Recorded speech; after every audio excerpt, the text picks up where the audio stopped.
Hello guys, welcome back to my channel. അപ്പോൾ കുറേ നാളായില്ലേ നമ്മളൊരു ഡേ ഇൻ മൈ ലൈഫ് ഇട്ടിട്ട്, അതായത് ഇവിടുത്തെ ഒരു ഡേ ഇൻ മൈ ലൈഫ്. ഇന്ന് രാവിലെ എണീറ്റപ്പോൾ തന്നെ ഒരു ഐഡിയ തോന്നി, പെട്ടെന്ന് ഒരു ഡേ ഇൻ മൈ ലൈഫ് എടുത്താലോ. കാരണം ഇന്ന് ഷിനാജിൻ്റെ ബർത്ത്ഡേ ദിവസമാണ്. കാര്യമായിട്ടൊന്നും ഇല്ലെങ്കിലും ചെറുതായിട്ട് ഫുഡൊക്കെ സ്പെഷ്യൽ ഉണ്ടാക്കുന്നുണ്ട് ഉച്ചക്ക്.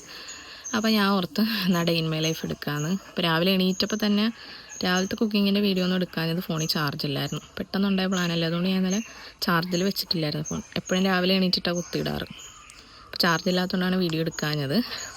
ഇപ്പോൾ കുറച്ച് ചാർജായി.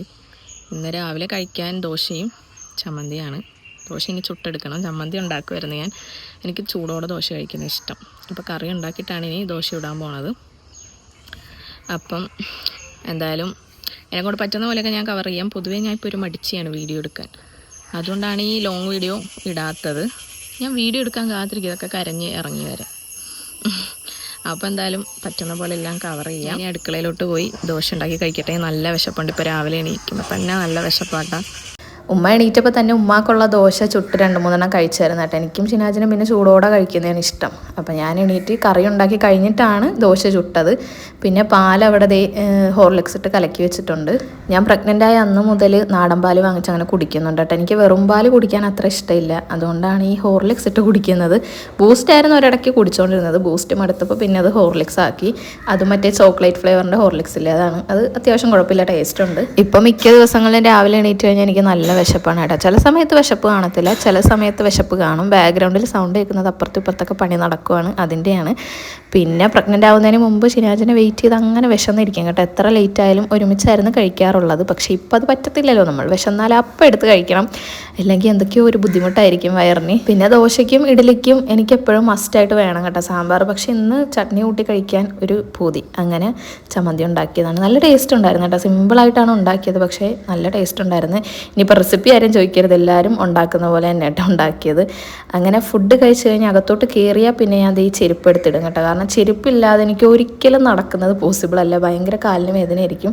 കാലിങ്ങനെ തറയിൽ വെക്കുമ്പോൾ തന്നെ എന്തോ ഭയങ്കര കനം പോലെയാണ്. ഫുഡ് കഴിച്ച് ഞാൻ വന്നപ്പോഴത്തേക്കും ഷിനാജ് എണീറ്റ് പല്ല് തേക്കാനൊക്കെ വേണ്ടിയിട്ട് പോയി. അപ്പോൾ ഞാൻ വേഗം തന്നെ റൂമൊക്കെ ഒന്ന് ക്ലീൻ ആക്കി ഇടുവാണ്. ഈ ഒരു അഴ കണ്ടില്ലേ, ഇതിലെ തുണി ഒരിക്കലും മാറത്തില്ല കേട്ടോ, അവിടെ തന്നെ കാണാം. ഞാൻ പറഞ്ഞിട്ടില്ലേ, ഒരു പ്രാവശ്യം ഇട്ട ഡ്രസ്സ് ഒന്നും കൂടെ അവിടെ നിന്ന് വിരിച്ചിട്ടിട്ട് ഒന്നും കൂടെ ഇട്ടിട്ടായിരിക്കും കഴുകുന്നത്, പ്രത്യേകിച്ചും ഈ ചുരിദാറുകൾ.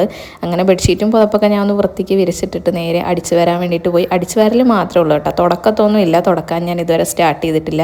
കുറച്ചുകൂടെ അങ്ങോട്ട് കഴിയട്ടെ എന്ന് ഓർത്ത്. പിന്നെ ഡോക്ടറും പറഞ്ഞ് ഇപ്പോഴൊന്നും തുടക്കാൻ തുടങ്ങണ്ട. അത് പറയാൻ കാര്യം വേറൊന്നുമല്ല, നമ്മൾ തുടക്കണമെങ്കിൽ ബക്കറ്റും വെള്ളമൊക്കെ ആയിട്ട് ഇങ്ങനെ പൊക്കി പിടിച്ച് നടക്കണ്ടേ, അത് വെയിറ്റ് അല്ലേ. അപ്പോൾ അതുകൊണ്ടാണ് ഈ ഒരു ഫാൻ ഭയങ്കര യൂസ്ഫുള്ളാണ് കേട്ടോ. എനിക്ക് എവിടെ ഇരുന്നാലും ഭയങ്കര ചൂടാണ്. ഇങ്ങനെ പറയുന്നത് കേൾക്കാം പ്രഗ്നൻസിയിൽ ചൂട് കൂടുതലാണ്. അപ്പോൾ ഭയങ്കര ഒരു ലൈഫ് സേവറാണ് എനിക്ക് ഒരു ഫാൻ. ഞാൻ ഫ്ലിപ്കാർട്ടിൽ നിന്ന് വാങ്ങിച്ച ലിങ്ക് ഞാൻ എവിടെയെങ്കിലും കൊടുക്കാൻ കിട്ടുവാണെങ്കിൽ. എൻ്റെ ബർത്ത്ഡേ ബോയ് ഫുഡ് കഴിക്കുന്നതേ ഉള്ളൂ രാവിലത്തെ. അവിടെ നോക്ക്, ഹാപ്പി ബർത്ത്ഡേ. എന്ത് ബർത്ത്ഡേ അല്ലേ, ഇയാൾക്ക് അതിന് ബർത്ത്ഡേ എന്നുള്ള വികാരമൊന്നുമില്ല. എന്നാൽ ഇങ്ങനെ ബർത്ത്ഡേ വരുമ്പം എക്സൈറ്റഡ് ആയിട്ട് ഇരിക്കുന്നത് ഞാനാണ്. 10 ദിവസം മുമ്പേ സ്റ്റാറ്റസൊക്കെ സെറ്റാക്കി എഡിറ്റ് ചെയ്ത് വെക്കും. ഷിനാജിന് ഫുഡ് കൊടുത്തിട്ട് പിന്നെ ഷിനാജിനെ പറഞ്ഞ് കടയിൽ വിട്ടു കേട്ടോ. കുറച്ച് സാധനങ്ങളൊക്കെ വാങ്ങാനുണ്ടായിരുന്നു. പിന്നെ ഈ ഒരു സംഭാരം അടിപൊളിയാണ് കേട്ടോ, നല്ല ടേസ്റ്റാണ് കുടിക്കാൻ. അപ്പോൾ അതും ഞാൻ ഒരെണ്ണം വാങ്ങിച്ച് ഉച്ചയ്ക്ക് ജോലി എടുത്ത് ടയേർഡ് ആകുമ്പോഴത്തേക്കും അത് കുടിക്കുമ്പം നല്ലൊരു പ്രത്യേക സുഖമാണ്. അപ്പോൾ സാധനങ്ങളൊക്കെ വാങ്ങിപ്പിച്ചത് ഇന്ന് ബിരിയാണി ഉണ്ടാക്കാമെന്നുള്ളൊരു പ്ലാനിലാണ്. ബർത്ത്ഡേ ആണല്ലോ, അപ്പോൾ എന്തെങ്കിലും ഒരു സ്പെഷ്യൽ വേണ്ടതെന്ന് ഓർത്ത്. എനിക്ക് ബിരിയാണിക്ക് വലിയ താല്പര്യമൊന്നും ഇല്ലായിരുന്നു, കാരണം എനിക്ക് നാടൻ ഫുഡിനോടാണ് ഇപ്പോൾ കൂടുതലും താല്പര്യം. ബിരിയാണി സദ്യയായിരുന്നു എൻ്റെ ഫേവറേറ്റ് ലിസ്റ്റിൽ ഉണ്ടായിരുന്ന 2 ഐറ്റം. അതിൽ നിന്ന് ബിരിയാണി ഇങ്ങനെ പയ്യെ പോകാൻ തുടങ്ങിയിട്ടുണ്ട്. കാരണം എനിക്ക് ബിരിയാണീനോടൊരു താല്പര്യം, ഒരു ഇൻട്രസ്റ്റ് തോന്നുന്നില്ല. വെറും ചോറ്, സാമ്പാറും, കറികളും, മീൻ പൊരിച്ച് അതൊക്കെ തിന്നാനാണ് കൊതി. ദുഷ്ടന് വേണ്ടിയിട്ട് ഞാൻ ബർത്ത്ഡേ ആയിട്ട് ഇവിടെ ബിരിയാണി ഉണ്ടാക്കുക. അപ്പം അങ്ങനെ ഹാപ്പിനെസ്സിന് പോണ്. ഹാപ്പിനെസ് എന്ന് പറഞ്ഞൊരു ഗ്രൂപ്പുണ്ട്, +1 +2. അതിൻ്റെ മീറ്റപ്പിന് പോകാൻ ഒരുങ്ങുന്നു. ഹാപ്പിനെസ്സാണ് പോലും. വന്നിട്ട് മര്യാദക്ക് ആ ബിരിയാണി മൊത്തം തിന്ന് തീർത്തോണം കേട്ടല്ലോ. ഷിനാജ് അങ്ങനെ മീറ്റപ്പിന് പോയി കേട്ടോ. ഉച്ചയായപ്പോഴത്തേക്ക് എന്നോട് പറഞ്ഞ് വിഷമിക്കണ്ട, ഞാൻ വന്നിട്ട് വൈകുന്നേരം ഞാൻ കഴിച്ചോളാം, അല്ലെങ്കിൽ വന്ന ഉടനെ ഞാൻ കഴിച്ചോളാം എന്നൊക്കെ പറഞ്ഞാണ് പോയത്. +2 +1 പഠിച്ച ടീംസുമായിട്ടാണ് കേട്ടോ മീറ്റപ്പ്. മണ്ണാർക്കാട് വെച്ച് തന്നെയാണ്. അപ്പം ഞാൻ ബിരിയാണി ഉണ്ടാക്കാനുള്ള പരിപാടി നോക്കുകയാണ്. ബസ്മതി റൈസ് വെച്ചിട്ടാണ് ഉണ്ടാക്കുന്നത്. അപ്പോൾ അരിയൊക്കെ ഉമ്മാണ് വേവിച്ച് തന്നത്. കാരണം എനിക്ക് ഈ ബസ്മതി റൈസ് വേവിക്കാനും അതിൻ്റെ കറക്റ്റ് വേവൊന്നും അറിയത്തില്ല. മസാല ഞാൻ അപ്പുറത്ത് ഉണ്ടാക്കുന്നുണ്ട്. ഇതെപ്പോഴും എല്ലാവരും ഉണ്ടാക്കുന്ന ഒരു സ്റ്റൈൽ ബിരിയാണിയല്ല, ഇതൊരു വെറൈറ്റി റെസിപ്പിയാണ്. ഒരാളുടെ വീഡിയോയിൽ കണ്ടതാണ് കേട്ടോ. കണ്ടപ്പോൾ വെറൈറ്റി ആയിട്ട് തോന്നി, എന്നാൽ അത് ട്രൈ ചെയ്ത് ചെയ്ത് നോക്കിയാലോ എന്നും പറഞ്ഞുണ്ടാക്കിയതാണ്. പക്ഷേ വേണ്ടാന്നായിപ്പോയി അവസാനം. അതെന്താണെന്ന് ഞാൻ വഴിയെ പറഞ്ഞുതരാം. അങ്ങനെ അരി വേവിച്ചിട്ട് ദമ്മിടാനുള്ള പരിപാടി നോക്കുവാണ്. കുറച്ച് ഉണ്ടാക്കിയുള്ളൂ കേട്ടോ, കാരണം ഉമ്മാക്കും ബിരിയാണീനോട് വലിയ താല്പര്യമില്ല. അപ്പോൾ 2 ഗ്ലാസ് അരി വെച്ചിട്ടാണ് ഉണ്ടാക്കിയത്. പിന്നെ എനിക്ക് പൊതുവേ ഇഷ്ടമില്ലാത്ത അരിയാണ് ഈ ബസ്മതി റൈസ് കേട്ടോ. എനിക്ക് ഇത്ര നീളമുള്ള അരി ഇഷ്ടമല്ല. പക്ഷേ ആ വീഡിയോയിൽ ഈ അരി കൊണ്ടാണ് ഉണ്ടാക്കിയത് കണ്ടത്. അപ്പം ഞാൻ ഓർത്ത് സെയിം പോലെ തന്നെ ഉണ്ടാക്കിയാലല്ലേ ആ ഒരു ടേസ്റ്റ് കിട്ടും. എന്തായാലും ചോറൊക്കെ കറക്റ്റ് വേവിൽ കിട്ടി കേട്ടോ. ഈ റൈസ് മാത്രം കഴിക്കാൻ നല്ല ടേസ്റ്റ് ഉണ്ടായിരുന്നു. മസാലയും സെപ്പറേറ്റ് കഴിക്കാനായിരുന്നു ടേസ്റ്റ്. ഫസ്റ്റ് ട്രൈ ആണല്ലോ, അതുകൊണ്ട് തന്നെ മസാലയും ചോറും ഒരുമിച്ച് മിക്സ് ചെയ്ത് കഴിച്ചതിന് ശേഷമാണ് മനസ്സിലായത് ഇതിങ്ങനെ ഒരുമിച്ച് മിക്സ് ചെയ്യണ്ടായിരുന്നെന്നുള്ളത്. കാരണം കറി വേറെ ചോറ് വേറെ അങ്ങനെയായിരുന്നു കഴിച്ചെങ്കിൽ കുറച്ചുകൂടെ അടിപൊളിയായി. ചോറും മസാലയും കൂടെ മിക്സ് ചെയ്തപ്പോൾ തന്നെ അതിൻ്റെ ഒരു ടേസ്റ്റ് പോയി കേട്ടോ. ഞാൻ റെസിപ്പി എടുക്കാഞ്ഞത് നന്നായി. ഞാൻ ട്രൈ ചെയ്ത് നോക്കിയിട്ട് നല്ലതാണെങ്കിൽ റെസിപ്പി ഷെയർ ചെയ്താൽ മതിയല്ലോ എന്നുള്ളൊരു മൈൻഡായിരുന്നു എനിക്ക്. മസാല സത്യം പറഞ്ഞാൽ ഒരു രക്ഷയില്ലായിരുന്നു കേട്ടോ. നല്ല കിടിലൻ ടേസ്റ്റ് ആയിരുന്നു. ഈ മസാല ഉണ്ടാക്കുമ്പോൾ തന്നെ നല്ലൊരു സ്മെല്ലായിരുന്നു. എന്തായാലും ഞാൻ ചപ്പാത്തിയുടെ കൂടെ എന്തെങ്കിലും പലഹാരത്തിൻ്റെ കൂടെ ഇനി എന്തായാലും ഉണ്ടാക്കണമെന്ന് വിചാരിക്കുന്നുണ്ട്. അപ്പോൾ എന്തായാലും ഞാൻ റെസിപ്പി എടുത്ത് ഷെയർ ചെയ്യാവേ. നിങ്ങളിപ്പോൾ ചിന്തിക്കുന്നുണ്ടാവും ചോറും അടിപൊളിയാന്ന് പറഞ്ഞു, മസാലയും അടിപൊളിയാന്ന് പറഞ്ഞു, പിന്നെ എന്താ ഇത് മിക്സ് ചെയ്യുമ്പോഴത്തേക്കും കൊള്ളത്തില്ല എന്ന് പറഞ്ഞെന്നുള്ളത് എനിക്കത് അറിയത്തില്ല കേട്ടോ. രണ്ടും കൂടെ മിക്സ് ചെയ്തപ്പോൾ വേറൊരു ടേസ്റ്റ് ആയിപ്പോയി. എന്തിൻ്റെയൊക്കെ ഒരു കുത്തൽ പോലെ എനിക്ക് തോന്നി. പക്ഷേ ഈ മസാല മാത്രം അടിപൊളി ടേസ്റ്റ് ആയിരുന്നു. ഞാൻ അതും വെറുതെ റൈസ് മാത്രമായിട്ട് ഞാൻ കുറച്ച് തിന്ന് നോക്കിയായിരുന്നു. ഈ ദമ്മിട്ട് കഴിഞ്ഞിട്ട് ബാക്കി കുറച്ച് ചോറ് വരുമല്ലോ, കുറച്ചല്ല ഞാൻ കുറച്ചെടുത്ത് മാറ്റിയതാണ്. എന്നിട്ട് ആ മസാല ഉണ്ടാക്കി ചട്ടിയിലിട്ട് ജസ്റ്റ് ഒന്ന് മിക്സ് ചെയ്ത് അതിൽ നിന്നൊരു പീസും എടുത്തിട്ട് ഞാൻ കഴിച്ചായിരുന്നു എനിക്ക് വിശന്നപ്പം. അപ്പം എനിക്ക് മനസ്സിലായി അങ്ങനെയായിരുന്നു ടേസ്റ്റ് എന്നുള്ളത് പിന്നെ ഇത് കഴിച്ചു കഴിഞ്ഞപ്പോൾ.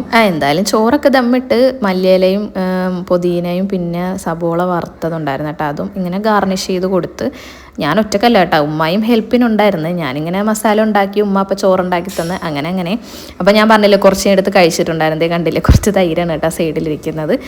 അങ്ങനെ അതേ ചോറ് ഞാൻ എല്ലാം കൂടെ മിക്സ് ചെയ്തിട്ടുണ്ട്. അപ്പം ഇങ്ങനെ ഒരു ലുക്കായിരുന്നു. ഈ സമയമാകുമ്പോൾ എൻ്റെ കുളിയൊക്കെ കഴിയുന്ന കേട്ടോ, 2 മണിയായി. പിന്നെ കുറച്ച് നേരം ജോലി ചെയ്യും, കുറച്ച് നേരം ഇരിക്കും, പിന്നെയും കുറച്ച് നേരം ജോലി ചെയ്യും, കുറച്ച് നേരം ഇരിക്കും. അങ്ങനെ സമയം പോയതാണ്. പിന്നെ ഇറച്ചി അരിയൊക്കെ കിട്ടിയപ്പോൾ ഏകദേശം 11:30 എൻ്റെ കെട്ടിയവൻ അപ്പോഴാണ് കൊണ്ട് തന്നത്. എന്നിട്ടാണ് മീറ്റപ്പിന് ആൾ ഓടിയത്. ഇനിയിപ്പോൾ കുളിച്ച് നിസ്കരിച്ചിട്ട് വേണം ഫുഡ് കഴിക്കാൻ വേണ്ടിയിട്ട്. വിശപ്പില്ല, കാരണം ഞാൻ ആ മസാല ഉണ്ടാക്കിയ പാത്രത്തിലിട്ടേ ചോറിച്ചിട്ട് തിന്നുകൊണ്ട് വിശപ്പില്ല. കുളിച്ചിട്ട് വേണം ഇനി കഴിക്കാൻ വേണ്ടിയിട്ട്. അപ്പോൾ ഉമ്മ അവിടെ ഇനി കുറച്ചുകൂടെ ഉണ്ട്, അത് അലക്കിക്കൊണ്ടിരിക്കുക. ചോറൊക്കെ ആയി, പക്ഷേ കുളിച്ചിട്ടില്ല കേട്ടോ. ഉമ്മ അലക്കുന്ന സൗണ്ടാണ് കേൾക്കുന്നത്. ഉമ്മ അലക്കിക്കൊണ്ടിരുന്നപ്പോൾ ഞാൻ ജസ്റ്റ് ഒന്ന് വിരിച്ചിടാൻ വേണ്ടിയിട്ട് പോയി തുണി. പിന്നെ നമ്മൾ നല്ല ഡ്രസ്സ് മാത്രമേ ഇവിടെ കഴുകത്തുള്ളൂ കേട്ടോ, ഞാൻ പറഞ്ഞിട്ടില്ലേ. അല്ലാത്തൊക്കെ നമ്മൾ കസിൻ്റെ വീട്ടിൽ മെഷീനിൽ കൊണ്ടിടും. അവിടെ സോളാർ ഉള്ളതുകൊണ്ട് അങ്ങനെ കറണ്ട് ബില്ലാവത്തില്ല. അതുകൊണ്ട് നമുക്ക് ഭയങ്കര ഒരു ഉപകാരമാണത്. വീട്ടിലിടുന്ന ഡ്രസ്സും ഉമ്മ പറയും ഇവിടെ തന്നെ കഴുകിക്കോളാണ്. പക്ഷെ എല്ലാം കൂടെ ബുദ്ധിമുട്ടല്ലേ ഒരാളെ കൊണ്ട് ചെയ്യുമ്പോൾ. അപ്പം ഞാൻ മാക്സിമം ഉള്ളതൊക്കെ മെഷീനിൽ കൊണ്ടിടും. ഷിനാജ് കൊണ്ടിടും, ഷിനാജാനെ എടുത്തുകൊണ്ട് വരും, പിന്നെ വിരിച്ചാൽ മതി. അപ്പോൾ ഇപ്പം കഴുകി കഴിഞ്ഞ് പിന്നെ ലാസ്റ്റ് എന്തോ 2-3 തുണിയും കൂടെ ഉള്ളു. അത് കഴിഞ്ഞ് ഉമ്മ വന്ന് എനിക്ക് എണ്ണ തേച്ച് തന്നിട്ട് വേണം എനിക്ക് കുളിക്കാൻ. സാധാരണ ഈ സമയത്ത് എൻ്റെ കുളിയൊക്കെ കഴിയുന്നതാണ്. പക്ഷെ ഇന്ന് ചോറ് വെക്കാനുള്ള സാധനം കിട്ടിയപ്പോൾ തന്നെ 11:30 സാധനം കൊണ്ട് തന്നിട്ടാണ് എൻ്റെ കെട്ടിയവൻ മീറ്റപ്പിന് ഓടിയത്. കുറച്ച് നേരം ജോലി ചെയ്യും, കുറച്ച് നേരം ഇരിക്കും, പിന്നെ കുറച്ച് നേരം ജോലി ചെയ്യും. അങ്ങനെയായിരുന്നു. കാരണം ഒറ്റ നിപ്പം നിൽക്കാൻ പറ്റത്തില്ലല്ലോ, ഈ കാലിൻ്റെ വേദന ഉണ്ട്. ഇനിയിപ്പോൾ എന്തായാലും ഞാൻ കുളിച്ച് വന്ന് ചോറ് കഴിക്കണം. വിശപ്പൊന്നും ഇല്ല, കാരണം ആ മസാലയുടെ പാത്രത്തിലിട്ട് ചോറ് തിന്നുകൊണ്ട്. അങ്ങനെ പിന്നെ ഞാൻ പോയി കുളിച്ച് വന്നിട്ട് നിസ്കരിച്ചിട്ട് പിന്നെ ഫുഡ് കഴിക്കാമെന്ന് ഓർത്ത്. കാരണം നേരത്തെ കുറച്ച് കഴിച്ചതുകൊണ്ട് എനിക്ക് വലിയ വിശപ്പില്ലായിരുന്നു. എൻ്റെ ഇതുവരെയുള്ള വീഡിയോസിലൊന്നും ഞാൻ അങ്ങനെ നിസ്കരിക്കുന്ന ഭാഗമൊന്നും ഷൂട്ട് ചെയ്തിട്ടില്ല കേട്ടോ. അപ്പോൾ കുറേ പേർക്ക് ഞാൻ നിസ്കരിക്കാത്തതിൽ വിഷമം പ്രകടിപ്പിക്കുന്ന കണ്ട് ഞാൻ കമൻറ്റിൽ നിങ്ങളൊന്ന് കണ്ടോട്ടെ എന്ന് വിചാരിച്ചിട്ടാണ് ജസ്റ്റ് ഞാൻ ഈ ഒരു സീനൊന്ന് ആഡ് ചെയ്തത്. ഇതുവരെ ഞാൻ വീഡിയോയിൽ കാണിക്കാത്തതിൻ്റെ കാര്യം വേറെ ഒന്നുമില്ല, എനിക്കങ്ങനെ താല്പര്യം വന്നിട്ടില്ല. നിസ്കരിക്കുന്നതൊക്കെ എന്തിനാ കാണിക്കുന്നത് അങ്ങനെയുള്ളൊരു മൈൻഡായിരുന്നു. എന്തായാലും ഞാൻ നിസ്കരിക്കത്തില്ല എന്ന് പരാതി പറയുന്നവർക്ക് സന്തോഷമായില്ലേ. പൊട്ടിച്ചതായതും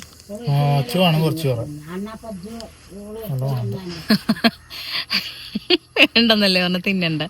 മീറ്റപ്പിനോട്ട് എന്ത് കിട്ടി? ചായം വടയോ? ചായം വടയും തിന്നിട്ട് വന്നിരിക്കുക.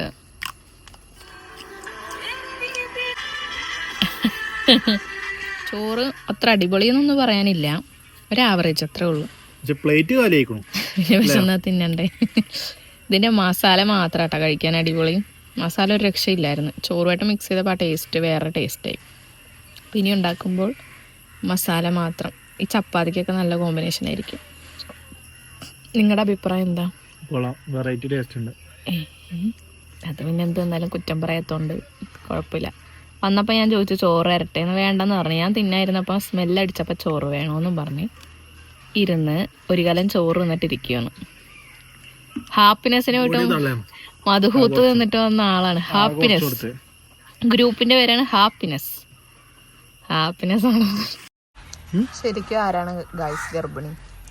മാങ്ങ ഉപ്പിലിട്ടത് തിന്നോണ്ടിരിക്കുന്നത്. എനിക്ക് വാങ്ങിച്ചോണ്ട് വന്നിട്ട് ഒറ്റക്ക് ഇരുന്ന് തിന്നുക. അപ്പൊ ഞാൻ വീഡിയോ ഓൺ ആക്കിയപ്പോ അത് മാറ്റി വെച്ചതാണ്. അതെന്നെ പറഞ്ഞ എനിക്ക് വന്നിട്ട് നിങ്ങളല്ലേ അതിലൊരു കടി ആരാ കഴിച്ച? ഉച്ചക്കത്തെ ഫുഡ് കഴിച്ചു കഴിഞ്ഞാൽ എനിക്കിപ്പോൾ മധുരം നിർബന്ധമാണ് കേട്ടോ. അപ്പോൾ ഷിനാജിനെ കൊണ്ട് വാങ്ങിപ്പിച്ചാണ് ഈ ഒരു കുഞ്ഞാപ്പുരി ഡയറി മിൽക്ക്. നമ്മുടെ അടുത്തുള്ള കടയിൽ നിന്ന് അതാട്ട കിട്ടിയത്. പിന്നെ രാത്രി ഫുഡ് കഴിക്കാൻ നേരമാണ് ഞാൻ വീഡിയോ എടുത്തത്. കാരണം പിന്നെ പ്രത്യേകിച്ച് എടുക്കാൻ മാത്രം ഒന്നും ഇല്ലായിരുന്നു.